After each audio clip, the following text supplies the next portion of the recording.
Sisters in Wellies. So you might be able to guess pretty quickly what our video is going to be on today based on the background. So we've just arrived in the field now to give our dad his lunch. So we're going to go and... Such lovely daughters. We're honestly so lovely. And if he faded away, the farm would fall apart. That's the truth of it. Yeah, we can't afford for him to starve.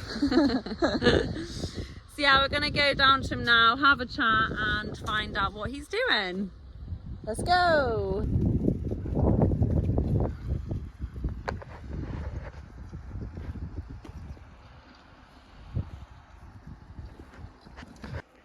Walking on ploughed fields is actually not that easy.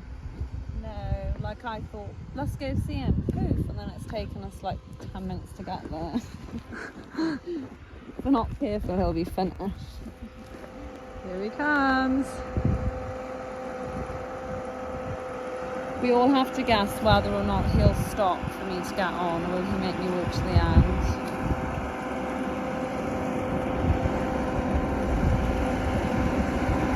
Depends how hard it is to stop with a plough, I don't really know that. Oh, there we are. Has he stopped for Poppy or his lunch is the question. So I've just arrived onto the tractor with our dad, who is the driver today. Hello, have you got my dinner? Yeah, we do, luckily. Oh yeah. You could actually give it a quick rating out of 10. He's going to look at his packed lunch quick and rate it out of 10. Got a knot on the top already, puts it down. Well, we don't want it to spill. Crisp, yeah. What makes sandwiches have I got? Pork apple stuffing. Pork apple and stuffing on white. Yeah, that's nice. What I have is old sandwiches, out of date. And then we don't sell in the shop. We have.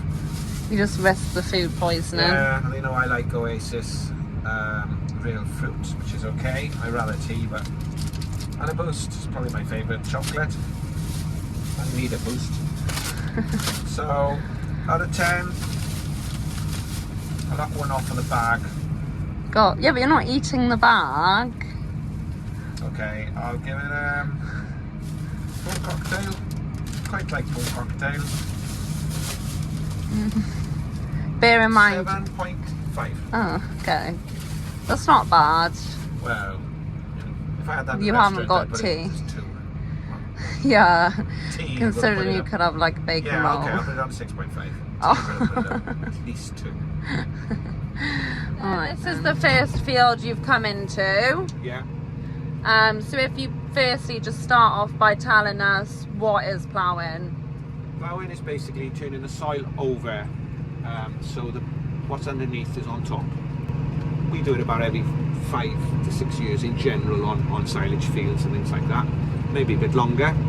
Some of our grazing fields go a lot longer, but basically when we think the grass on top is worn out and needs refreshing, or the field may become panned, which mean by that is compacted, it's good to plough. It loosens the earth up, turns the soil back over, and then you've got fresh soil going forward for the next 5 to 10 years possibly, depending on what type of grass system you're on. So that's what we'll put a lay in here, which will certainly last 5 to 10 years. Yeah, so you're basically trying to improve the grass growth by doing it to benefit like the silage or grazing wherever you're getting off the field. Yeah. So the lay in here was a short-term lay. So it needs reseeding because, well, it's actually lasted 4 years, so we're quite happy with that. But it does need to be reseeded this year. It's burnt out basically. So the best way to get rid of this grass is to turn it over and put a new seed in. So we plough it, the earth to the top, and then we come in, we roll it.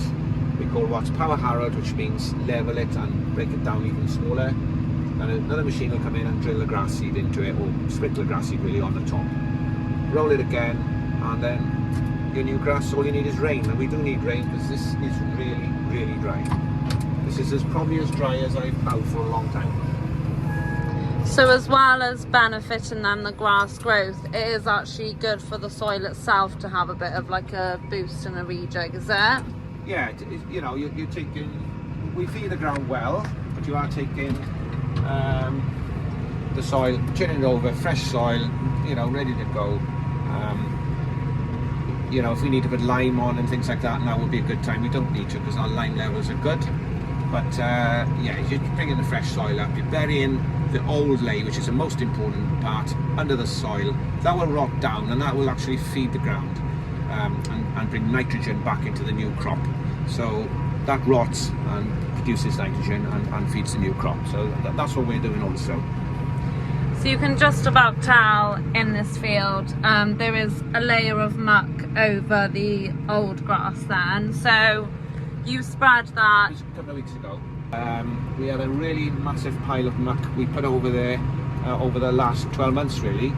So that had rotted down really well, and we had a couple of spreaders in and we spread the muck on these 2 fields and we're ploughing that in. So that again gives a lot of nutrition into the soil. It's organic matter we call that. It's rotted muck. It's really, really good for putting goodness back into the ground. So yeah, so that'll do the world of good as well. When a crop starts to establish, its roots will go down and it'll find this muck which will have rotted even more under the ground, and it will really start to grow. And that's just muck we've taken from like cleaning out calf sheds and any cattle pens really. Sheds, calf pens, all the dry muck we use at home for bedding down, all the straw we use in the winter for bedding down the calves, everything like that. So that rots down and it's really good organic matter. So it's good if you've got that kind of fertilizer really, is what it is. It does the ground a world of good. So you have briefly explained that you reseed every 5 years or whatever you said, but how have you decided specifically to do the fields you're doing, and how many fields are you planning to do this time? So we do some direct drilling. But this field had become quite compacted because we'd gone on and taken some late cuts off it and gone in here quite late with the trailers and things, and so we made like ruts and things where we were going back and forth. Although it's fine, it's not terrible, it does need ploughing to break the soil up. So that's why we've decided to plough it. I've got another field next door which is in exactly the same kind of state. We've got another ley down the other side of the farm, which is an older ley which does need ploughing again. Same reason, it's just compaction really. So we're going to plough that as well. So there's 3 fields on this block here, and then I got 1 field on a block of land which I rent, which I've only had for a year, but that needs ploughing again, compaction reasons really. So that's the main reason we plough, is break up the compaction. If you've got ground which is really good, direct drilling can work really well. It saves the cost of ploughing. Ploughing is quite an expensive job to do, it's a slow job. And then there's environmental issues with releasing carbon into the atmosphere and things like that. So we don't plough unless we have to, but you know, we do feel on times it is necessary to do that. Yeah, it's a good balance. We've definitely direct drilled a lot more in recent years. Yeah, this crop here was direct drilled straight after corn. We don't grow corn anymore, but, and it's been fantastic. It's done really, really well, and we direct drilled it into the stubble, and yeah, it's really great. So it does work in various situations. Are you planning then for these fields to be used for silage in the next? Yeah, these fields need predominantly silage, at least 3 cuts, maybe 4. But we do tend to graze this block of ground now since we bought it a lot more than we used to.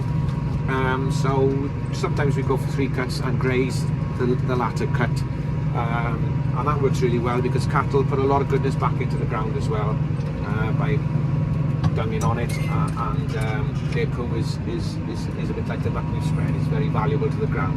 When you cut and take away, cut and take away, cut and take away all the time, you are taking crops away, so you have to feed the ground. So that's why muck and slurry is very good. You see us putting that on with the tankers and things like that. That is also very good for feeding the ground. And yeah, so that's basically it. And hopefully this field will certainly last a good many years. You know, as long as we look after it well, it'll last. What we try to do with reseeding, we do a certain percentage. It's not set in stone, but we try and reseed some fields every year. Rather than have a massive block of ground like 100 acre that needs reseeding all of a sudden in sort of 5 years time, we try to do 20, maybe 30 or 40 acre you know, every year. So that way we've got a continual rotation of reseeding going around, and therefore, you know, you can go 5 to 6 years and you could come back quite easily and think, yeah, we plough that field again now, or direct drill it next time maybe. So you've already shown there's a lot more that goes into the thought process behind ploughing and everything like that, but also the job itself. It's not just a case of putting the plough on, driving into the field and getting started. So roughly what do you have to do to make sure you're ploughing correctly and getting the job you want? It's not too bad, the plough is in good condition. I did put a few new points on. You can see the nice points on the end there. This morning, that takes 2 minutes to do. I greased the plough all over. Every working part that moves. There is a lot of moving parts on it. You'll see it in a second when I lift it and turn it and things like that. And that's pretty much it. Set it up on a tractor, just make sure that tractor arms are level. Things like that. Pretty and basic do you stuff. set the height? So does that determine how deep you plough, or is that all kind of on the arms and you just do that when you're in the field? It's a bit more complicated than that. It is to do with the arms of the tractor, but we also have on the plough there's a wheel on the back, which you can see, and on that wheel we can adjust it. That controls the depth of the plough. We control the front depth of the plough on the arms of the tractor, and also the top link is a big part to play in doing that. So you see the plough turning there now? So that all that needs to be greased where it turns, everything like that. It's very important to keep everything well greased. As you see us at home, we're always greasing the machines because they will last much longer and they work far better if you look after them. Wheel on the back, that is set so that will stop the plough going too deep, and I can alter that if necessary. Ground is really hard, so I'm having to work quite hard ploughing because it's very dry. A lot of people have heard how dry the summer has been this year. It certainly has been very dry here. We've been lucky at temperature. We've had pockets of rain from time to time, but in general we haven't had a lot of rain. It's been little showers which have kept the grass green and just keeping our cows just about going, but certainly in the last 3 to 4 weeks we're seeing Clerkenhill burn quite badly. These south-facing fields as well, you know, they're just not growing, and you can see by how dry the ground is, how dry it's been since really March. What kind of ideal conditions would you be looking at to plough? What kind of time of year and what time frames you need to be able to get the seed in and have it growing? Well, ideal conditions is you don't want it wet, so you're just getting and making a mess. That's not right. This is okay, it's fine. A little bit more moisture in the ground would make it easier ploughing, but I am ploughing uphill as well. That's not a hilly field, but it's got quite a slope on it. It makes it a bit more difficult, but it's all fine. Ideal for ploughing, for reseeding for us, works well in the autumn because we've used the field throughout the summer, and then we're not losing the field production wise because we're putting new seed in now, and next spring that will be really good grass and ready to fly. So next year and the years after we'll have a lot of grass from this field. Spring reseeding is something we do sometimes. I'm not a big fan because you do tend to take the field out of production for a couple of months of the year in the most best growing part of the year, which is the spring. But you know, sometimes it's worked well. I do find you get a little bit more weeds and things like that with spring reseed, but a lot of people do it, especially if they're putting in something like ryegrass because it grows quickly. But predominantly I prefer to do autumn reseed, which means trying to get the grass seed in somewhere around the latter part of August up to around the middle of September, but plenty of people will reseed up right up to sort of the first weeks of October. The only thing with that, you are getting into a time scale where it can get dodgy to get that weather to get it right. So we're lucky at the moment. We've taken these fields out of production a bit earlier because we had our first cut early, second cut early and a third cut early, so we're able to get in here early, which means we've got plenty of time to get it ploughed, reseeded.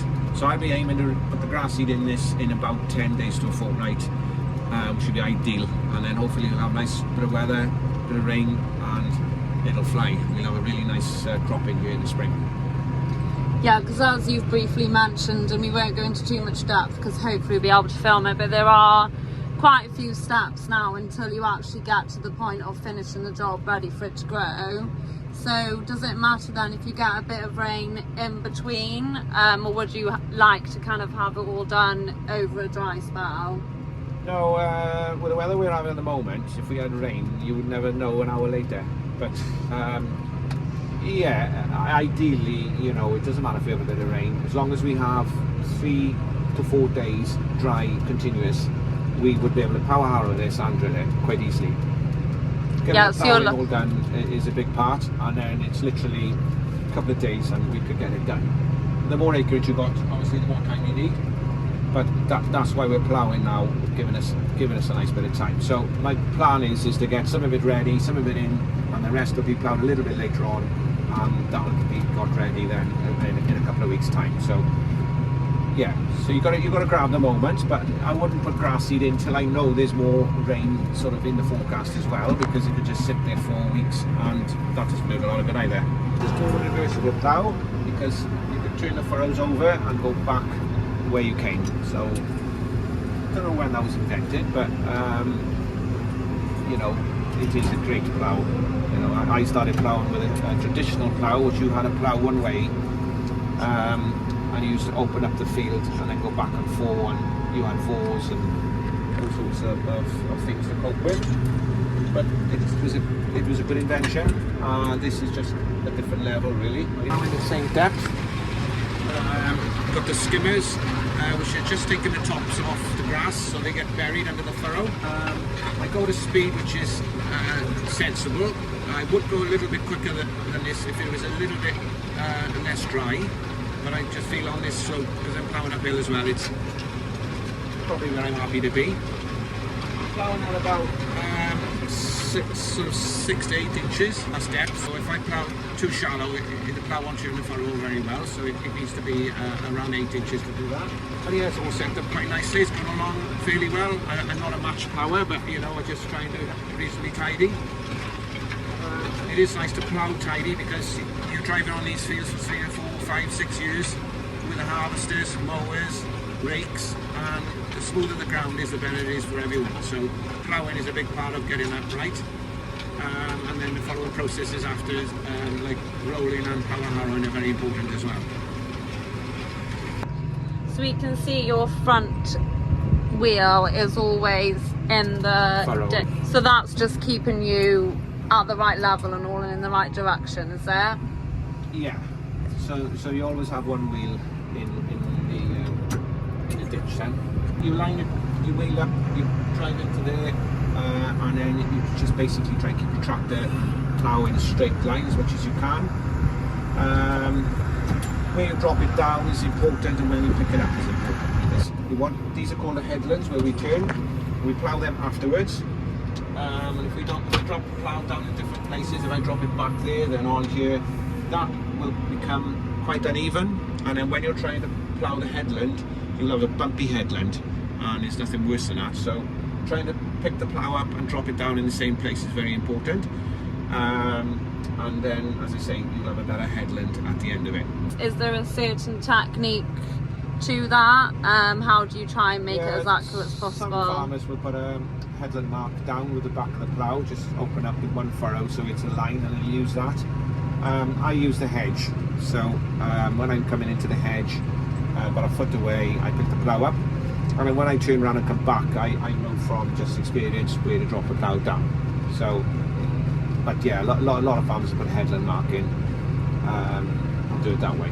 It all depends how fussy you want to be, really, and yeah. Whether you've got an amateur like me doing it or not. You know, I wouldn't say I'm a professional plougher by a long chalk, but I do put a headland mark in if I got a headland which is like a 3-corner field, and I need to plough out that angle. I'll use a headland mark then, because it does make it easier. But on a straight run like this, it's quite easy to do. So I'm quite happy with it. I've done it a lot of times. So you plough the headlands once you've done the rest of the field, did you say? Yeah, so you tend to do all the field, and then you do the headlands at the end. So that'll be the two sides, because I start turning up the hill at the top. I didn't bother leave a headland there. And then you'll have the two sides and the bottom to plough at the end. And then generally, it depends. If you plough a field quite often, you would vary how you do it. So I will turn the headlands into the ploughing and have the ditch by the hedge. But if we were ploughing this field every year, maybe for corn or something like that, I would probably do the opposite then next year. So I'd turn the ploughing out and have the ditch on the inside. But it's better if you're ploughing and reseeding to have the ditch on by the hedge, because then you've not got a ditch in the field. Although you can sort of get it out quite well with a power harrow. That's the way I prefer to do it, because you've got the soil in the field and a ditch by the hedge, and any water running down the field and all will tend to be going down by the hedge. So we can see this little bit here, you have already done the headland on. Yeah, I did that because it is by the slurry pit, and so I ploughed a little bit of headland out because it was easy to do it then and then carry on with the rest of the ploughing, because it's a corner. So it's a very small bit of headland, that bit, but yeah, that just generally shows how I've jerked the soil into the soil and I've got the vour on the outside. Yeah, so that's what the rest of the field will look like once you've finished doing it. That's right, hopefully. All being well. Yeah. So you're on your Case Puma tractor here today. Yeah. Do you specifically choose this tractor to plough with? This tractor is our biggest tractor, and it's a nice size for ploughing. It's got a full furrow. It would take a bigger plough, but we don't do enough ploughing to justify having a bigger plough than we got, and I'm happy with this one. Yeah, it's four-wheel drive. It copes with the hills. It's got a big weight on the front, because when I have got some steep banks, well, one steep thing particularly, and you need weight on the front because that plough is very, very, very heavy. So the weight on the front counteracts that and means all four wheels are firmly on the floor. So if I'm working on a bit of a hill, I'm going to worry about the front of the tractor sliding around. So the plough is like all machines really, in the sense it has to be maintained. Do you have to change parts and all quite often, or? Yeah. A plough, as you can imagine, you know, it's in the ground and there's a lot of wearing parts. Points we change quite regular, but there are other parts on it, landslide, point holders, there's wings on it, which all of those parts get replaced quite, especially ploughing in hard ground like this. The round boards are the big boards on the back which turn the furrows over. They will usually do a lifetime of a plough, but it's amazing how much they've worn. Had this plough from new. So yeah, you do have to sort of go before start ploughing, check all the parts, and you know, give yourself time, order them if you need them, and then put the plough right, because if you don't put it right, it'll wear through and then start wearing other parts of the plough it shouldn't be wearing, and then you're going to have a very, very expensive build. So it's expensive enough anyway, but yeah, it's important. All those shiny bits you can see all need replacing when they've worn to a certain point. Well, thank you. Hope you get on all right and you enjoy your lunch. Yeah, well, I do enjoy ploughing. This field isn't the easiest one I've ever do, but it's something about turning the soil over and giving it new life, and it's just a job. I enjoy it. Quite a rewarding job, and seeing the crop grow after, I think, as well. But yeah, I hope you've enjoyed watching the video, and don't criticise me too much, because I know there's a lot better ploughmen than me out there. But yeah, I'm only a farmer. We should have really given you a ploughman's lunch, or like a ploughman's sandwich. Now then, that would have been We've perfect. missed a massive trick there. Chutney. and a pint of lager. And a scone. Oh, a pint of ale would be I don't really know why a scone, it just felt right. Yeah, and a scone. A bit of cream. Oh, if you start thinking about that lunch, the rating on your lunch is going to go right down. Yeah, I'll wait till I'm hungry enough and I won't care. I must be getting close now. Now I've started talking about it, my stomach's feeling a bit like... desperate. Alright, well, thank you. Bye, everyone. See ya. Job's a good one. Hope you enjoyed the video. Yeah, thanks for watching. So this is actually as live as it's going to get, because this is happening today. So yeah, it's basically a live video. It might as well be live. hopefully we get a nice bit of weather now and we'll be able to show you the grass coming soon. But thanks for watching. See you soon. Bye.